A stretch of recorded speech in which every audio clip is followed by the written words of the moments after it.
Komið sæl, við í Augnablikki Iðnaðar erum komin hérna fyrir utan hús atvinnulífsins og ætlum að fara inn og hitta nýjan formann Samtaka Iðnaðarins, Árna Sigurjónsson, og fá að kynnast honum aðeins.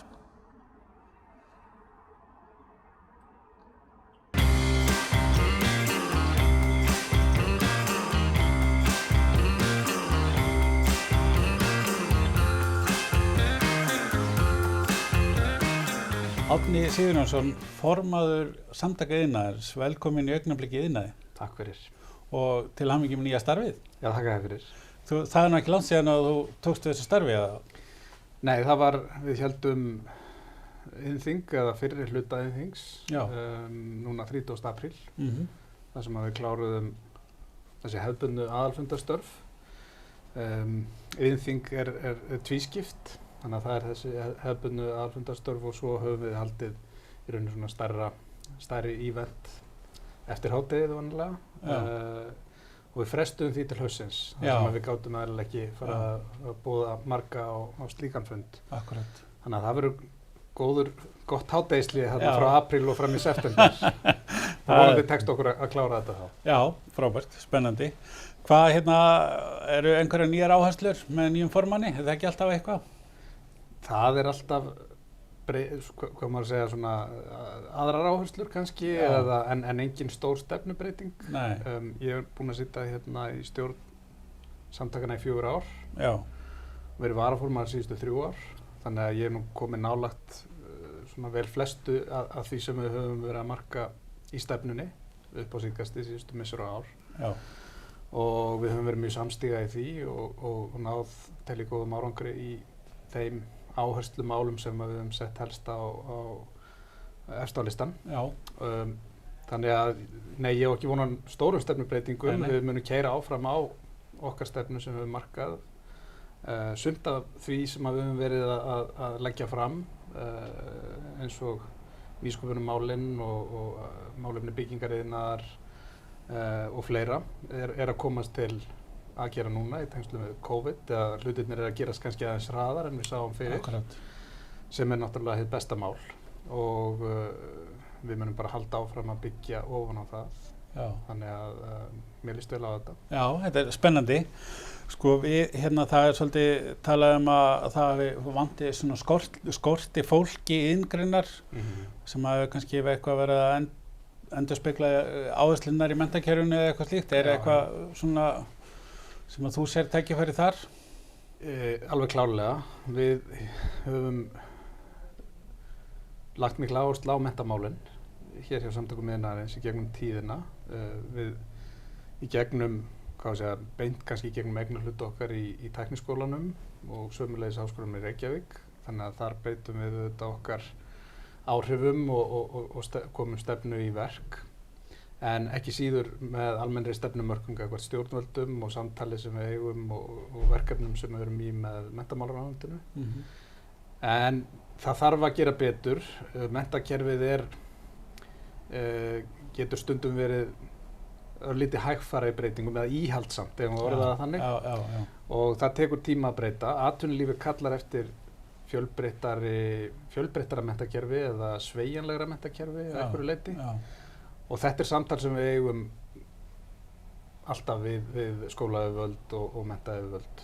Hvernig við getum samþætt þessa hluti og fengið menntakerfi og atvinnulíf saman í þetta verkefni. Og þetta er eilíða verkefni. En það skýrist eins og ég sagði áðan, kannski hraðinn er aðeins mismunandi. Aðstæður eru að breytast mjög hratt í atvinnulífinu. Og menntakerfið eru auðvitað íhaldsamari hluti og þarf að byggja hlutina upp strúktúrerað. En ég tel að við höfum gert margt mjög gott í menntamálum og margt mjög gott að segja menntakerfið í heild. Það eru auðvitað, hefur verið áhugjefni hjá okkur hversu fáir velja sér iðn og starfsnám hér á Íslandi. Við erum aðeins eftirbátur annarra landa sem við erum að bera okkur saman við. Það er eitt verkefni, hvernig náum við þessu hlutfalli upp. Fyrir því eru margar ástæður. Sumir hafa bent á þetta sem ímyndarvandi, að það þykir ekki eins fínt eða flott að fara inn á starfsnám og við höfum unnið í þeim málum, þar að segja kynna hversu fjölbreytt og frábært nám þetta er fyrir bæði grunnskólanemendum, foreldrum þeirra, við höfum átt samtöl við þetta kennara og skólastjórnendur á efri stigum grunnskóla. Þannig ég tel að við séum að ná árangri þar og við sjáum að þessar tölur eru smám saman að hækka. Atvinnulífið þarf á fleiri iðn- og tæknimenntuðum starfskröftum að halda og við teljum að það sé algjör lykilforsenda fyrir þeim framförum og þeim skrifum sem við ætlum að taka í framtíðinni að þetta hlutfall hækki. Kannski annar punktur eru aðstöðumálin. Gott dæmi slíkt er Tækniskólinn til dæmis. Frábær skóli með mjög metnaðarfulla stjórnendur og starfsfólk, en það hefur aðeins staðið fyrir þrifum að skólinn er dreifður alla borg og út fyrir borgina meira að segja. En ég hef fulla trú að við náum að þoka þeim málum í rétt átt núna á vonandi næstu örfáum árum. Það er allavega okkar vonir og metnaður standa til þess að við náum að bæta úr því. Nú er náttúrulega líka mörg stór íslensk fyrirtæki sem eru eru iðngreina störf sem eru að ná góðum árangri erlendis og stækka og meira, þannig að kannski það tengja líka við nýsköpun og svoleiðis. Það er einhver nýsköpun sem að má svona tengja við þetta og upp á framhaldið.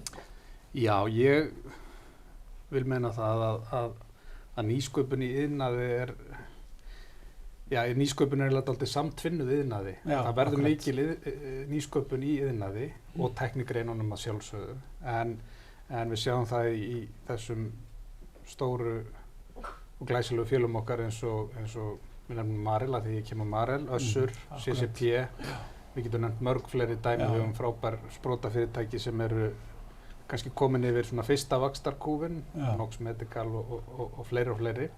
Og svo erum við með tölvuleikjabransan, það sem og kvikmyndaiðnaðinn og þarna er nýsköpun að eiga sér stað á hverjum einasta degi. Og það er kannski eitthvað aðeins í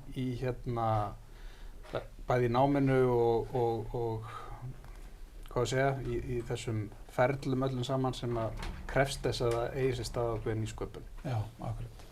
Þannig að það er svona nýsköpun og að kynna meira eru kannski helstu svona sóknartækifærin. Við lítum svo á og af því að nú erum við að spjalla saman í þessu, miðju þessu ástandi, þessum COVID ástandi að við teljum að nýsköpun sé eiginlega eina svarið til að byggja fleiri stóðir undir atvinnulífið og undir efnahagslífið í framtíðinni. En nýsköpun er samt svona örlítið tískuorð líka. Mönnum er tamt að tala nýsköpun, en það er kannski ekki allir að tala sama hlutin. En við verðum að taka þetta líka dálítið breiðum grunni. Það er að segja að nýsköpun er að eiga sér stað í öllum atvinnugreinum, hvort sem það er iðnaði, verslun, þjónustu, hvað sem er. Og menn er að temja sér ný vinnubrögð, við erum að búa til nýjar vörur, við erum að gera eitthvað aðeins öðruvísi og það er það sem þetta snýst þegar verður til hugmynd að einhverju vöru eða þjónustu, það verður til einhver sproti, menn taka sér saman og fara að þróa þessa hugmynd. Þá þarf þetta að liggja fyrir, hvað ætla ég að gera betur en hinn, hvað hefur ég fram að færa, hvar liggur nýsköpunin, því þar er tækifærið. Og þar er rauninni heimurinn líka bara undir. Við erum að keppa við nýsköpunarfyrirtæki eða nýsköpun allan heim. Þess vegna höfum við líka lagt svo mikla áherslu að starfsumhverfið í kringum nýsköpunarmálin, sprotafyrirtækin en bara nýsköpunarmálin yfir höfuð, sé bæði samkeppnishæft, það er ekki gegnsæi að styrkja og hvatakerfi sé allavega sambærilegt og samkeppnishæft við önnur lönd. Þannig að við búum til þetta hreiður nýsköpunar, allavega sé kerfið eða starfsumhverfið ekki að hindra frumkvöðla og þá sem er að stunda nýsköpun í sínum leiðangri. En hvað eins og fyrir okkur, eða sem þú náttúrulega sjálfur ekki iðnmenntaður. Nei. Hvað en því miður, já, akkurat. Það nú orðið óskaplega algengt að fólk taki kannski einhverja iðnmenntun og svo einhverja aðra menntun líka, þannig að, og hefur maður ofta orðið var við það bara í gegn mín störf persónulega þegar fólk bæði með iðnmenntun og svo kannski einhverja aðra menntun, hversu öflugir starfsmenn það geta verið. Þannig að algjörlega sammála. Það auðvitað mjög spennandi að þegar þetta getur átt við margar greinar. Við þekkjum dæmi auðvitað verkfræðinga sem hafa tekið húsasmíði eða byggingartæknifræði eða einhverja aðra grein og tvinna þetta saman. Já. Þá fer saman þetta kannski verkvit já. Og þessi praktík og svo þetta fræðilega eða hvernig menn nálgast hlutina á grundvelli ef við tökum verkfræðin aftur sem dæmi. Akkurat. Ég er lögfræðingur og lítið verknám í því. Það er töluvert að iðnmenntu fólki í minni fjölskyldu, einhverju hluta vegna fékk ég ekki þau gen. Nei. Fann mjög fljótt að mínir styrkleikar lágu kannski öðrum sviðum. Já. Faðir minn er húsasmíðameistari og frændur í matvælaðinn, kjötiðna menn og fleira. En þetta fer allt ágætlega saman. En ég er alveg sammálaður að það er líka spennandi sem við höfum verið að beita okkur fyrir varðandi menntakerfið. Það er að þeir sem að fara í gegnum iðnnám geti svo haldið áfram nokkuð hindranalaust og fengið metið það sem búið er að gera. Og það standið þeim ekki verið þrifum þau þurfa að fara kannski að byrja frá grunni. Og þetta er mjög verðmætir einstaklingar, verðmætir starfskraftar sem að skipta okkur mjög miklu máli af því að við erum alltaf ekki nema 360.000 í þessu landi. Akkurat. Og að blanda þessu saman skiptir miklu máli. Ég held líka svona til að bæta við þetta að þarfir atvinnulífsins eru kannski aðeins að breytast eða hafa verið að breytast, kannski engar dramatískar kúvendingar í því, en það sem að fyrirtækin eru líka leita að er þessi hæfni, kannski frekar en ákveðin prógráða, þó að hún skipti alltaf verulegu máli að menn séu búin að klára ákveðin grunn og hafi sýnt færni í gegnum sitt nám. En það er þetta skillset, þar að segja hvaða hæfileika hefuru til viðbótar við gráðuna eða óháð gráðunni. Og það er líka eitthvað sem að fræðimenn í tengslum við ráðningar og starfsmannamál og annað hafa verið að skoða hvernig þessi mál eru að þróast almennt í heiminum. Og ég tel að það sé líka eitthvað sem að við þurfum að horfa á í þessum efnum. Ég er alveg sammála. Mér hljómar vel að forma samtaka iðnaðarins á þessum málum. Fjórða innbyltingin hefur verið mikið í umræðunni. Hvað áhrif heldur hún muni hafa, kannski, við erum auðvitað búin að koma aðeins inn á það, en svona hvað áhrif heldur hún myndi hafa næstu árin? Hún hefur gífurleg áhrif. Hún er auðvitað byrjuð. Við erum það veit svo smikið hvernig á að marka þetta tímabil, en við höfum notað þetta núna langa hríð og lengi vel sögum en við erum bara með fjórðu iðnbyltingar en hún var rauninni hafin, vil ég menna, fyrir allnokkrum árum.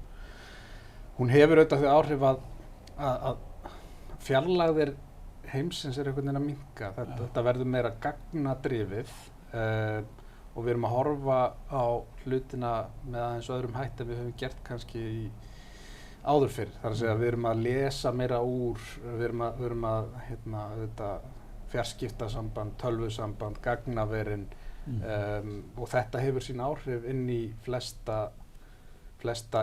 gera iðnaðarins, má segja. Og ef ég tek aftur dæmi svo hjá okkur í Marel, þá hefur þetta gífurlega mikið að segja því að við erum að framleiða lausnir og tæki fyrir matvæla'iðnað. Það hljómar eru leikmanns kannski svona sem frekar einfalt, en það er býsna flókið og þegar þú ert fann að bæta við gögnum og lesa úr nýtingarhlutfall og geta vigtað og geta merkt pakningar og rekjanleiki og neytendur að kalla eftir í raun að vita hvaðan varan er upprunnin og það eru komnar miklar reglur á sviði matvælaöryggis. Fjórða iðnbyltingin gerur okkur kleift að ná þessum árangri og koma þessu í framkvæmd. Og þetta við marga aðra iðnaði og marga aðra geira. Þannig að þetta hefur gífurlega áhrif á okkar líf og kannski styttist bara í 5. iðnbyltinguna. Já, alltaf ekki bara frekar. Hver veit. En hvað, einhverjar ógnir sem steðja að íslenskum iðnaði? Þarf að reisa varnargarða? Já, þetta áhugavert, sko. Ef þú hefði spurt mig fyrir nokkrum vikum þá hefði ég sennilega sagt, já, ég meina, ógnirnar eru, þannig að við erum mjög háð innflutningi. Já. Við erum í samkeppni við beint og óbeint við erlend fyrirtæki hér. Ég þeirrar skoðunar að tollar og varnargarðar séu síst til að hjálpa okkur. Við þurfum að standa vörð íslenskan iðnað, íslenska framleiðslu, verslun og þjónustu. Við þurfum frekar í rauninni að spýti að því við höfum heilmikið samkeppnisforskot. Við höfum, eins og mönnum tamt að tala þessa hreinu orku, við höfum landið okkar og auðlindirnar sem við getum nýtt hér og þar liggja ótal tækifæri og það er auðvitað búið að vera að reyna að markaðssetja þetta. Við sjáum þetta, ferðamanniðnaðurinn hefur notað þetta og ég á ekki vona öðru en að það komi fljótt tilbaka leið og þessu ástandi linnir. En sama með framleiðslu iðnaðinn okkar, við getum gert meira þar. Þannig að ég held að gæðin og hvað að segja, þær aðstæður sem við búum við hér, þær gerir okkur samkeppnishæfari en ella og við finnum þetta sjálf þegar við förum út í búð að við allavega vona ég að eigi við flesta að þú skoðar grænmetið og metur það hvort það er íslenskt eða ekki og sjálfkrafa held ég fyrir Íslendinga við viljum það sem er ferskt og það sem er ræktað hér heim í héraði og en á öðrum sviðum auðvitað treystum við innflutning og við getum ekki framleitt allt af því að við erum það fá og sumt getum við ekki verið án sem við fáum utan. Þannig að þetta þarf að vera í jafnvægi en við eigum ekki að óttast erlenda samkeppni af því að við eigum að geta staðið framar. En þá á móti þarf að vera samkeppnishæft verð á orku. Það þarf að vera kerfi sem að heldur utan matvælaframleiðslu sem er sanngjarnt og svo framvegis. Já, og við erum náttúrulega líka kannski að því að við erum færri sneggri að bregðast við og styttri boðleiðir og þannig að við getum nýtt það. Hárrétt. Það getur verið kostur og galli, sko. Já, en á móti kemur við getum líka verið íhaldsamari. Þetta hefur verið ákveðin stærð og okkur finnst það bara þægilegt og við höfum getað allavega síðustu áratugina, sérstaklega eftir að EES-samningurinn tók gildi sem að gengur í báðar áttir, inn- og útflutningur. Og við megum heldur ekki vanmeta það. Við erum líka útflutningsdrifin þjóð. Við höfum verið að flytja út mikið af fiski, við erum að flytja út ál, við erum að flytja út vonandi hugvit í ennþá meira mæli. Þannig að við eigum að geta staðið vel undir því. Já.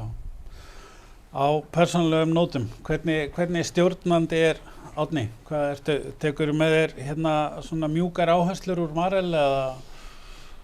Já, þú þyrftir nú eiginlega að fá álit hjá einhverjum öðrum það, sko. Það er enginn að vera dómari í eigin sök. En ég er bara, held ég, nokkuð í svona yfirvegaður og nálgast hlutina af yfirvegun. Ég vil svona auðvitað skilja hlutina vel, set mig vel inn í hlutina og málin. Ég treysti því fólki mjög vel sem að er í kringum mig og við eigum til dæmis hér hjá Samtökum iðnaðarins erum með frábært starfsfólk, frábæra sérfræðinga. Ég býð svo vel að vera með mjög breiða og góða stjórn með mér.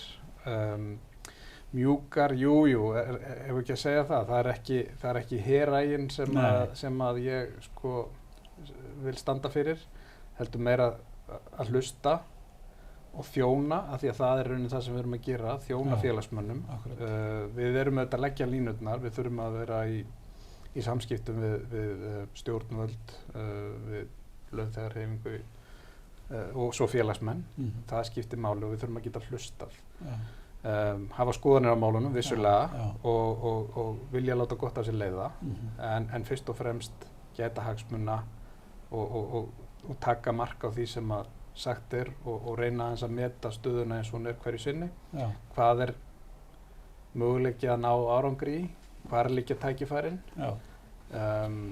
Koma með svona vel ígrundaðar tillögur, ekki alltaf bara benda á vandamálin, heldur líka koma með lausnir. Og það það sem að mér finnst Samtök iðnaðarins líka hafa gert svo vel hinn síðari ár allavega, eftir að ég kom hér inn og eflaust áður, að þessi hugsanaháttur hefur verið í fyrirrúmi, þar að segja koma með tillögur og lausnum, ekki bara að segja þetta ómögulegt og þið verða að gera eitthvað í þessu og við bara verðum á bakinu á okkur þangað til að þið breytið þessu. Akkurat. En við sjáum þetta aldrei núna að þú veist þetta, menn að beita misjöfnum aðferðum við þessa hluti í þjóðfélagsumræðinni. Sumir ganga fram með mjög miklum látum og gífuryrðum. Ég hygg að það sé ekki mikil þolinmæði svona almennt fyrir svoleiðis háttalega eða málflutningi af því að til lengdar verður það bara þreytandi. Og Úlfur sagan kennir okkur það. Þannig að ég tel miklu farsælla og þetta samstarf, þetta keðja, atvinnulífið, starfsmenn, launþegar, heimilin í landinu, stjórnvöld. Við þurfum öll að vinna saman og við þurfum að koma okkur saman um hvaða leið við ætlum að fara, hverju ætlum við að ná fram. Við ætlum að viðhalda lífsgæðum og velferð í landinu og það enginn sem á að þurfa að bera skarðan hlut frá borði. Þetta þarf að vera jafnvægi og þetta velferðar þjóðfélag sem að við höfum náð að byggja upp, tel ég að sé þetta markmið áfram, en til þess þurfum við að skapa ennþá fleiri störf. Við þurfum að vinna tilbaka þessi störf sem við erum að tapa núna. Staðan grafalvarleg í atvinnumálum og við þurfum auðvitað aðeins að sjá hvernig okkur reiðir af næstu vikur og mánuði. En þetta stóra verkefni núna, það þessar skammtíma aðgerðir. En svo þurfum við að einhenda okkur aftur í stóru myndina, af því að við þurfum að byggja upp til framtíðar. Já, klárlega. Þetta samfélag. Þetta samfélag og það engin undanskilin í því. Og við berum öll samfélagslega ábyrgð og það líka það sem hefur breyst, tel ég, svona síðustu árum, að menn hafa vaknað við það að allavega svona tekið hans fastari tök á þeim hlut, þar að segja að þessi samfélagslega ábyrgð, siðferði, þetta skiptir þetta allt máli af því að við erum í þessu saman. Við getum ekki hvort án annars verið. Nei, akkurat. En það sem að við sjáum líka okkur tókst að gera á síðasta áratug, eftir hrunið, það var þetta lengsta samfellda hagvaxtarskeið í lýðveldissögunni, þarna frá árunum 2010-11 fram á í rauninni síðasta ár. Það var ótrúlegur árangur af því að við höfum verið að berjast við verðbólgu og háa vexti og mikla sveiflu bara í rekstrarumhverfinu og starfsumhverfinu. Og það gerir að verkum að það erfitt að gera áætlanir, erfitt að gera plön. Fyrirtækin veigra sér við að fara í mikla fjárfestingar kannski af því að þú veist ekki hvernig næsta ár verður eða eftir 2 ár. Hvernig á að fjármagna sig? Gæðin í rekstrinum verða þá skrítin eða öðruvísi af því að hvatarnir, þú sérð ekki langt fram í tíman og treystir því ekki. Nei, akkurat. Og það var svo mikilvægt fyrir okkur að ná þessum árangri og ég held að flestir hafi fundið það. Hagvöxtur jókst hér mjög mikið og almenn velferð og við þurfum að ná þessum takt aftur, finna þennan stöðuleika þó að sveiflurnar sé ekki mjög miklar. Og það rekstrarumhverfið, það módelið sem að ég tel allavega atvinnulífið kalli mjög sterkt eftir að geta hort 5-10 ár fram í tíman og svona gert plön og áætlanir. Hvernig ætlum við að vaxa, hvernig ætlum við að gera hlutina. Það þetta umhverfið sem við viljum búa allavega okkar félagsmönnum eins og nokkuð kostur Já. Spennandi. Þetta búið að vera kannski ein svona persónulega lokum ef þú ekki, ég bara líka í lögfræðina, hvaða iðngrein hefur þú valið þér? Húsasmiður eins og Það erfitt að segja. Það erfitt að segja. Ég dáist að öllum okkar einstéttum og starfsmenntun og fylgist með múrurum að störfum og húsasmiðum auðvitað og það hefur staðið mér svona aðeins nær auðvitað. Ég vil svo sem ekki velja neitt eitt úr frekar en annað. En mér þykir mikið til allra þessara starfa að koma, málara, með snyrtifræðinga, þú veist, allt þetta spektrum sem við erum með innan okkar raða. bólstrari finnst mér mjög áhugaverð iðn Já, og þætti það mjög áhugavert en ég er ekki viss ég er góður bólstrari. nei. en þess vegna held ég að ég sé á réttum stað, það var Já. rétta leið fyrir mig. En á saman tíma finnst mér mjög ánægilegt að geta unnið fyrir iðnrekendur og atvinnulífið í þessu starfi og beint mínum kröftum í þær áttir og á meðan geta okkar frábæru iðnaðarmenn haldið áfram að gera það sem þeir gera svo vel. Ég held að þetta sé bara frábær lokaorð. Árni Sigurjónsson, takk kærlega fyrir spjallið. Takk fyrir mig.